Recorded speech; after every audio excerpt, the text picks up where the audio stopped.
금리가 올라가는 부분이 오히려 저는 더 긍정적인 부분. 인플레이션이 있지 않는 한은 경기 침체를 겪어야만 하는 일인 거고 글로벌 PMI들이 여기저기 다 나왔어요. 다 보면 나빠요. 딴 나라는.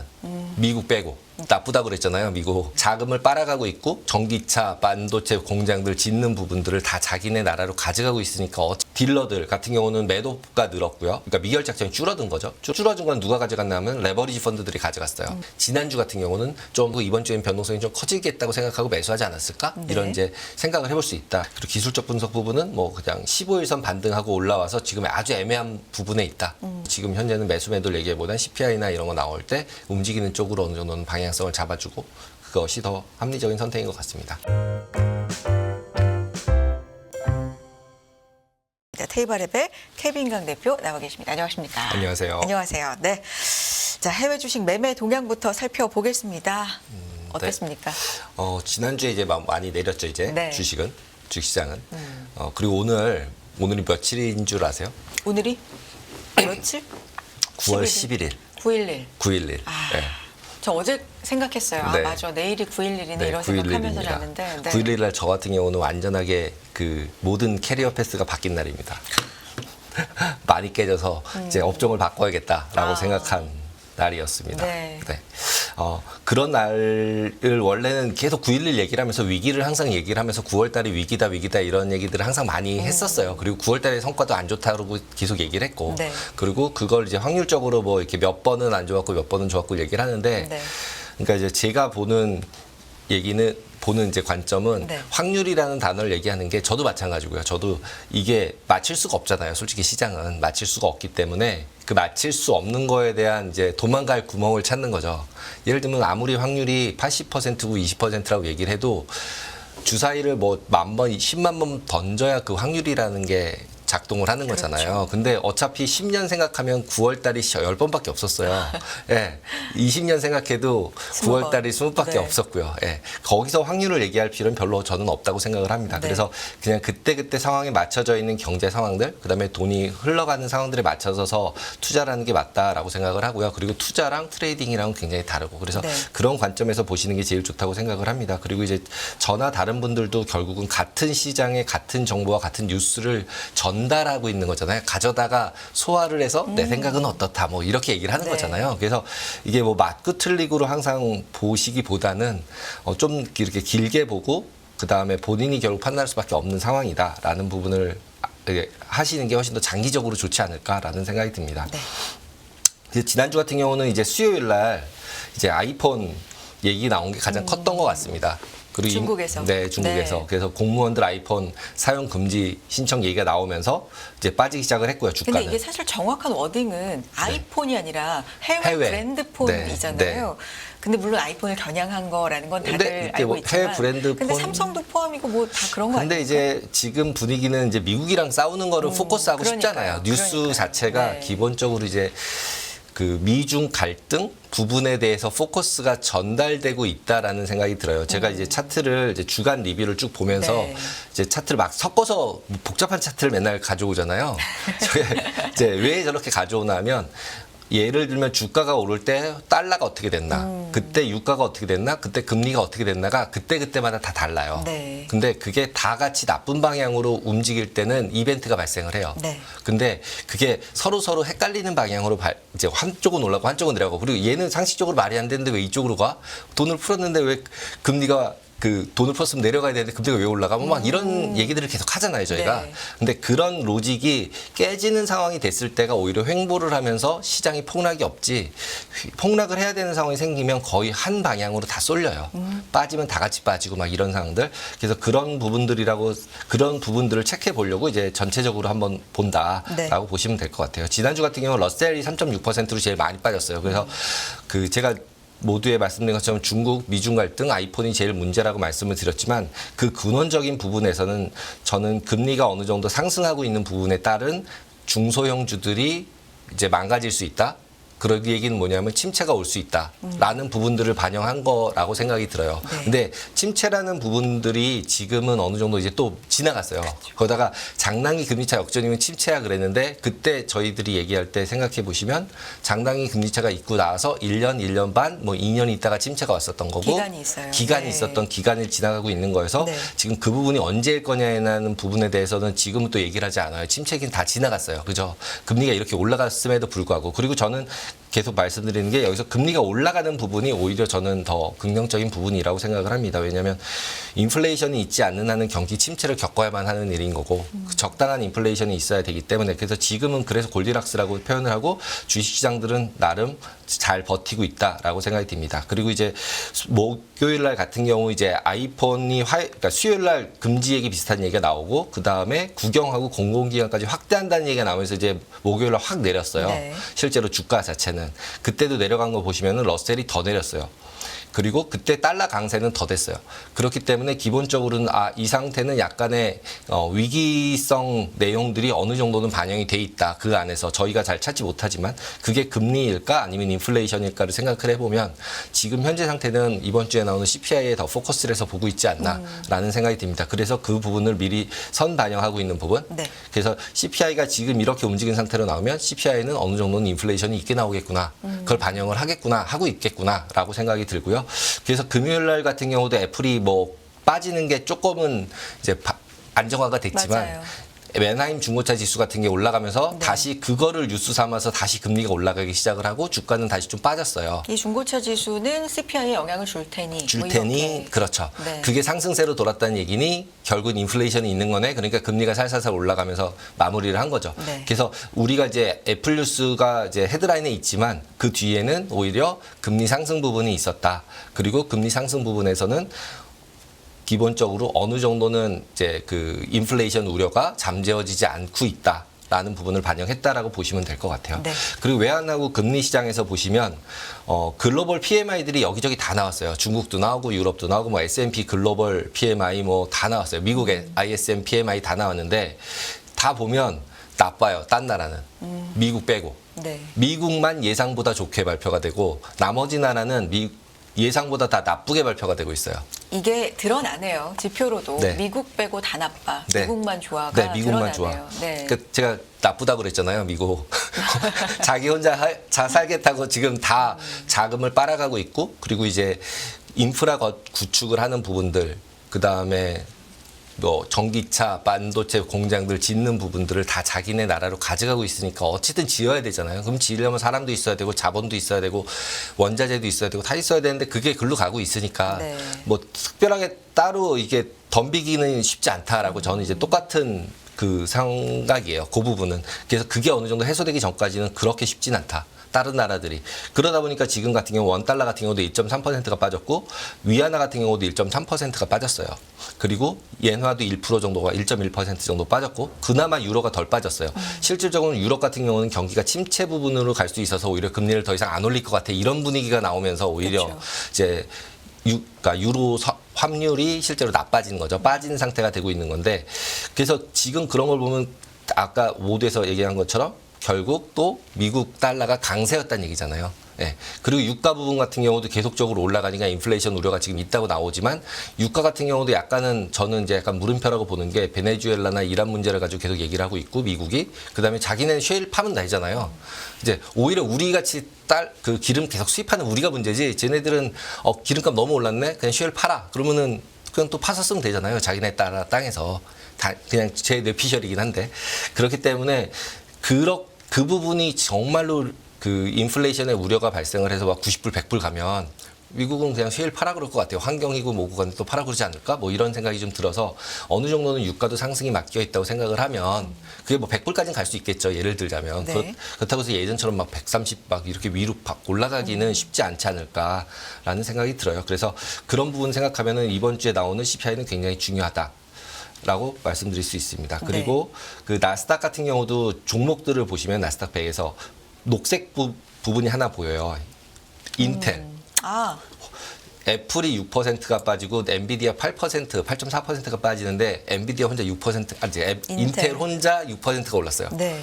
반도체 주식인데 왜 쟤만 올랐을까? 이런 이제 물음표가 던져지잖아요. 네. 그래서 뉴스를 좀 찾아보니까 결국은 시장의 컨센서스는 미중 갈등이 일어나니까 TSMC가 문제가 발생할 수 있고 그럼 파운드리가 문제가 생기니 그거에 반대되는 애가 누구야? 라고 보니 인텔이었다는 거죠. 그래서 미중 갈등의 수혜주라는 식으로 인텔이 올랐어요.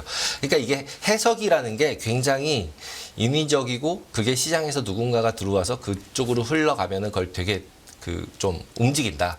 솔직히 인텔이 그냥 혼자 녹색이 좀 뻘쭘하잖아요. 그래서 이런 뉴스들을 보실 때 이런 식으로 해석이 될 수 있음을 알고 보셔야 될 것 같아요.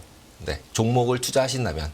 이 뉴스를 처음에 내는 곳들이 사실 어떻게 보면 네. 의도가 상당히 근데 중요하잖아라는 의도도 생각을 의도인데 할 수밖에 없을 것 같아요. 그러니까 저는 뉴스를 네. 낸다는 게 보다는 인텔이 플러스가 났어요. 네. 플러스가 났는데 쟤 왜 혼자 플러스야? 그거에 대한 해설이죠, 뉴스는 이미. 왜냐하면 그거를 매수매도한 사람들은 진짜 뭐 스마트머니들은 그 뉴스가 나기 전에 자기는 이미 인텔을 사서 올린 거고 그렇죠. 뉴스를 쓰는 사람은 그 뉴스를 보고 인텔 혼자 왜 오른 거야? 그리고 곰곰이 생각을 하는 거죠. 그리고 이제 저를 포함해서 대부분 여기 나와서 얘기하는 전문가라고 하는 분들이 이미 다 네, 나온 거에 나온 대한 뉴스와. 그냥 해설을 하고 있는 거지 실제로 나중에 어떻게 될지는 그냥 모른다라고 보시는 게 적절하신 것 같아요.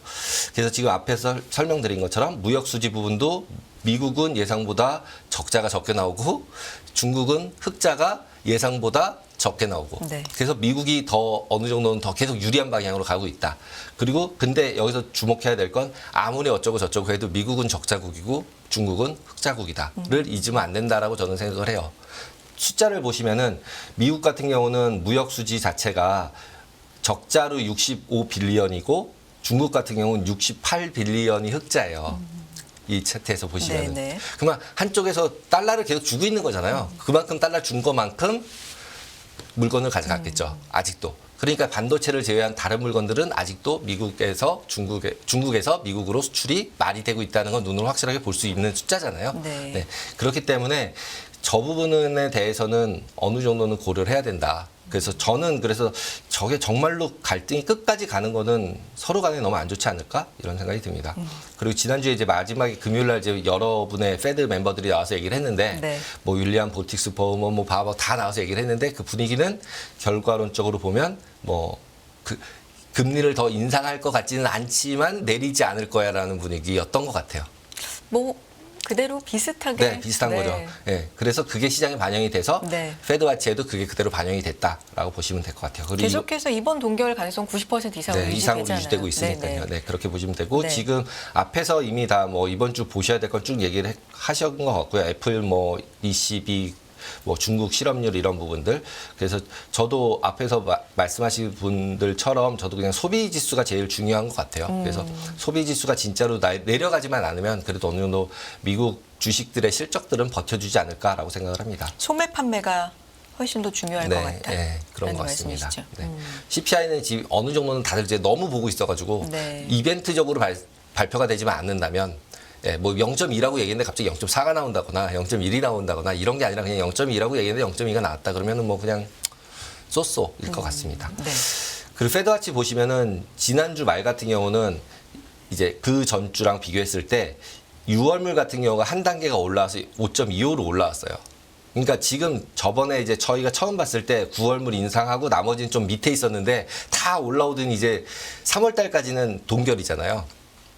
그다음에 제일 먼저 내리는 거를 6월 달 갔다 5월 달 갔다 왔다 갔다 하더니 이제 확정해가지고 5월 달로 39%로 고정을 시켜놨는데 이제 6월 달이 왔다 갔다 하고 있어요. 네. 그래서 저는 오히려 지금 포커스해야 될 건 6월 달에 5월 달에 인하를 하고 6월 달에 또 인하할지 안 할지 이 부분이 저는 더 중요하지 않을까라는 생각이 들어요. 그러면서 지금 보시면 화살표가 다 오른쪽으로 조금씩 움직이고 있잖아요. 네, 네. 그러니까 이게 점점점 올라오면 스테이 롱고가 되는 거잖아요. 저 위에 5달 쭉 연속되는 것처럼 얘가 갑자기 올라오더니 그 다음 달 같은 경우 7월 달 같은 경우도 지금 34%랑 28%인데 34가 줄어들고 28이 늘어나서 색깔이 파란색이 오른쪽으로 쭉 연결되면 이게 스테이 롱고잖아요. 예, 인상은 안 하지만 인하도 안 해.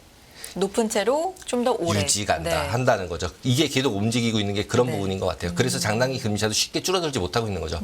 그래서 단기가 내려오지 않으면 쉽게 못 줄어들고 있는 모습이다라고 네. 보시면 될 것 같아요. 그리고 지금 이제 지난주 커브 자체, 그러니까 만기별로 돼 있는 일드 커브라고 부르는 부분을 보시면은 제가 계속 장기 금리 자체는 쉽게 떨어지기 어렵다라고 말씀을 드리는 이유가 단기가 떨어진다고 하더라도 장기는 내려오지 않아도 별로 커브상 문제가 없어 보인다는 거예요. 이번 주도 똑같이. 그래서 단기 쪽은 아직도 내려올 기미가 안 보이고 네. 그러다 보니까 장기 쪽은 조금 더 올라오는 이런 모습을 보이고 있다라고 보시면 될 것 같아요. 그리고 장기 부분은 올라오는 게 너무 뭐 급등해서 이게 막 5% 이렇게 올라가는 거는 문제가 되겠지만 이 선에서 그냥 왔다 갔다 하는 수준?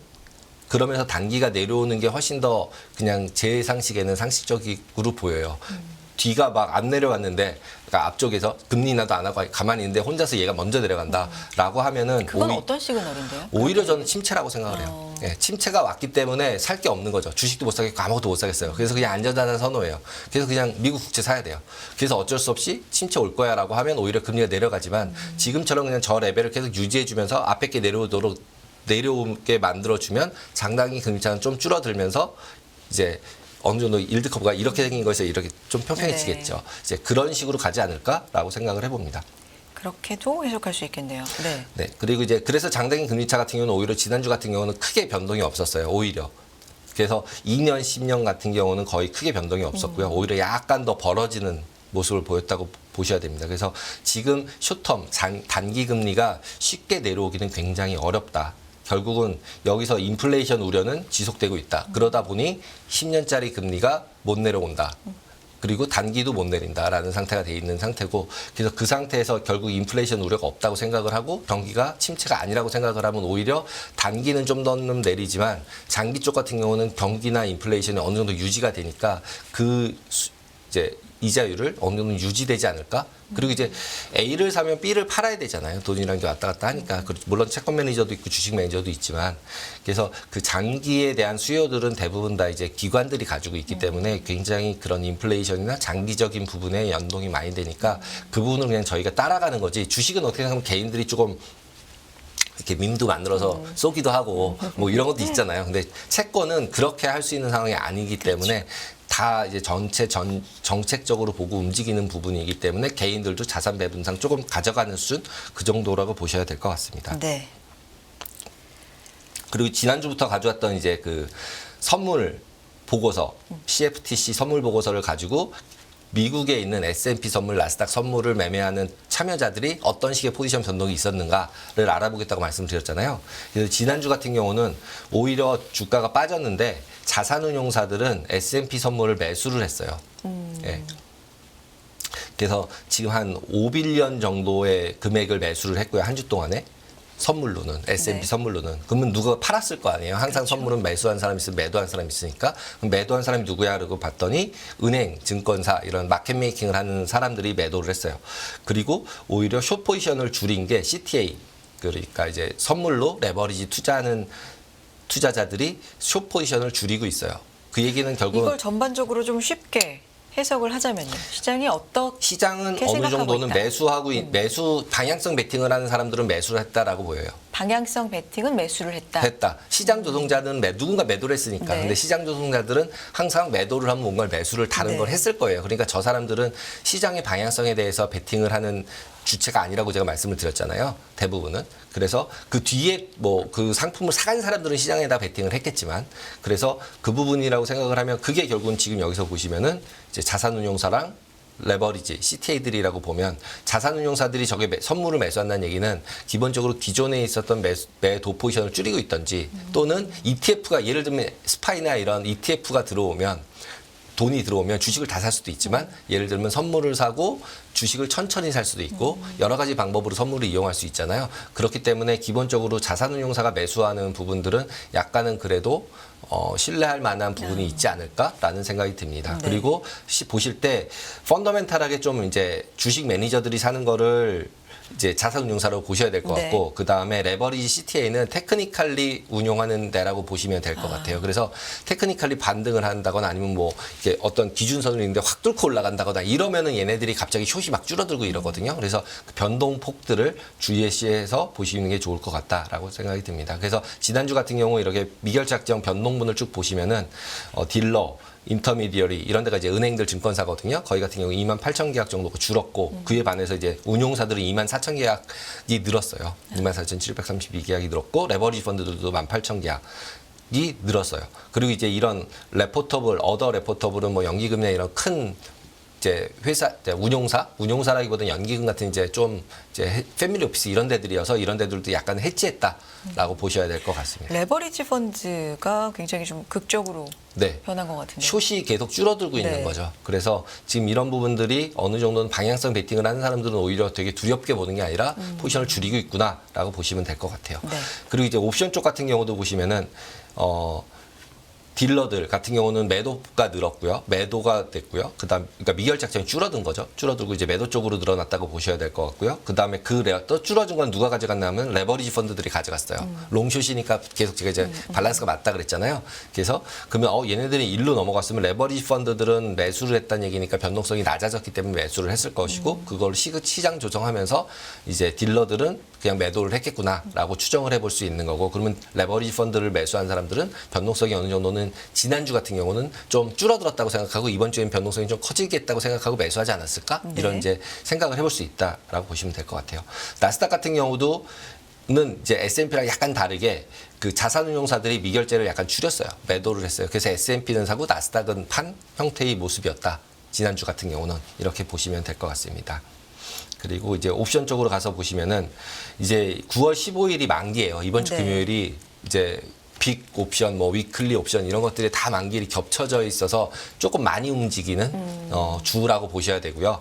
그래서 그럴 때 이번 주 만기가 되는 S&P 옵션 9월물 같은 경우는 만기에 어떻게 분포가 돼 있나 보시면은 4,300, 4,400 같은 경우는 미결작정이 조금 많이 있고요. 그다음에 위로는 4,550, 4,600. 지수 같은 경우는 지금 4,450 정도 되니까 지금 중간에서 보시면은 약간은 아래쪽으로가 더 가깝고 위가 좀 더 멀잖아요. 그러네요. 네, 그런 상태다. 그러면은 대체적으로 보시면은 지금 이걸 이제 유심히 보신 분들은 이제 저한테 얘기하실 때 저기를 이렇게 많이 올라간 데를 가지 않더라.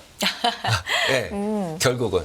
그래서 결국 그 근처 갔을 때 매도를 하고 예를 들면 그 근처 갔을 때 매수를 하니까 좋더라. 이렇게 이제 얘기하시는 분들이 있더라고요. 그래서 네. 그 부분들이 확률적으로는 훨씬 더 높긴 높아요. 대부분은 저렇게 미결제 약정이 됐던 거가 행사가 된 경우는 굉장히 적어요. 근데 그렇게 되면은 저희가 이제 앞에서 많이 얘기 나왔던 그런 감마스 퀴즈 어쩌고 저쩌고 이런 용어들 조금 있잖아요. 어려운. 어려운 용어. 그런 용어들이 발생을 하는 데가 굉장히 미결제 약정이 많은 구간에서 발생을 해요. 그렇기 때문에 그런 부분들을 주의해서 좀 봐야 된다. 레벨들은. 그래서 제가 보여드리는 게 이런 점점점 찍고 이렇게 높이 올라온 부분에 숫자를 적어드리는 게 저런 포인트에 갔을 때는 뭔가 이제 움직임이 있을 수 있으니까 그럴 때 움직이는 게 난 거죠. 매수라든 매도라든. 네. 괜히 어중간한 데서 매수 매도하면 이제 저런 레벨 갔을 때 내가 뭐 해야 되지 머리가 더 아프거든요. 그러니까 레벨들을 보시고서 매매를 하시면 좋지 않을까라고 생각이 듭니다. 그리고 이제 지금 위클리 옵션 같은 경우는 선물로 결제가 되기 때문에 이미 다 12월물로 넘어갔어요. 네. 지금 이제 일반적으로 트레이딩 하시는 분들, 선물하시지 않는 분들도 선물 차트 같은 걸 보시면은 갑자기 점프한 것처럼 보여요. S&P도 그렇고 나스닥도 그렇고. 그게 왜냐하면 12월물로 선물을 바꿨어요. 넘어갔기 때문에 이자 부분, 3개월치 이자 부분이 감안돼서 네. 지수보다 선물이 위에 있어요. 그래서 그 부분들을 고려하면서 보셔야 된다라고 말씀드립니다. 그리고 이제 나스닥 같은 경우는 이번 주 만기 같은 경우는 16,000하고 14,500만 왕창 많죠. 그러니까 저런 데는 안 갈 것 같다는 거죠. 그렇죠? 그렇게 보시면 될 것 같습니다. 그리고 이제 나스닥은 제가 12월물을 가져왔는데 의외로 12월물 같은 경우는 12월물 만기 같은 경우는 위가 많아요. 이렇게 위가 많은 미결제 약정이 상승 쪽에 저렇게 많은 거를 많이 못 본 것 같아요. 항상 푸쪽, 아래쪽이 많거든요. 그래서 이거는 신기한데? 라고 생각이 들어서 가져왔고 그 행사가 제일 많은 데가 어디야? 라고 찾아보니까 17,000, 17,500 이런 레벨이 많이 있어요. 그래서 어떻게 보면은 기술주에 대해서는 약간은 상승 쪽에 대한 그러니까 뭐 옵션 매수세가 분명히 있었구나라는 거를 확인할 수 있습니다. 네. 그럼 최근에 좀 조정을 기술주가 거친 조정을 받았잖아요. 받았죠. 그렇다면 네. 어떤 영향이 있을까요? 이 차트하고 이런 차트에서 연관성은? 네. 영향이라기보다는 기존에 아직도 주식, 그러니까 나스닥 같은 경우, 기술주 같은 경우는 아직도 불리시한 시장이다라고 보시는 게 더 맞을 것 같아요.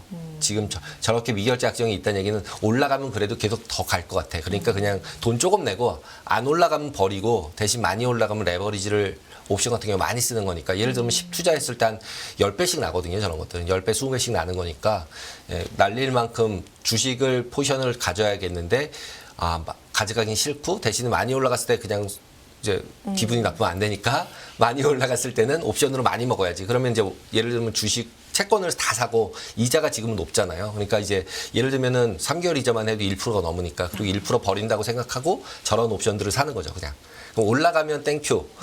대박 나고 대신 원금 보장이잖아요. 만약에 근데 지금처럼 이제 지수가 많이 빠질 것 같으면은 하락이면은 그냥 나는 원금 받고 남으면 되니까 원금 보장성 투자도 할 수 있는 거죠. 저런 식으로. 그래서 그런 부분들 때문에 저렇게 이제 미결제 약정들이 발생한다라고 보시면 될 것 같습니다. 그리고 기술적 분석 부분은 뭐 그냥 15일선 반등하고 올라와서 지금 아주 애매한 부분에 있다. 그래서 이번 주에 움직이는 쪽으로 어느 정도는 그러니까 반응을 해야 되겠다. 그래서 지금 현재는 매수 매도를 얘기보다는 CPI나 이런 거 나올 때 움직이는 쪽으로 어느 정도는 방향성을 잡아주고 그것이 더 합리적인 선택인 것 같습니다. 이번 주는 CPI 확실히 뭐 소매 판매 이런 쪽을 좀 보면서 대응을 해봐야 될 것 같은데 내일은 어떤 얘기를 해주실까요? 그러니까 제가 이제 그 나온 방송들 이제 이렇게 보다 보니까 네.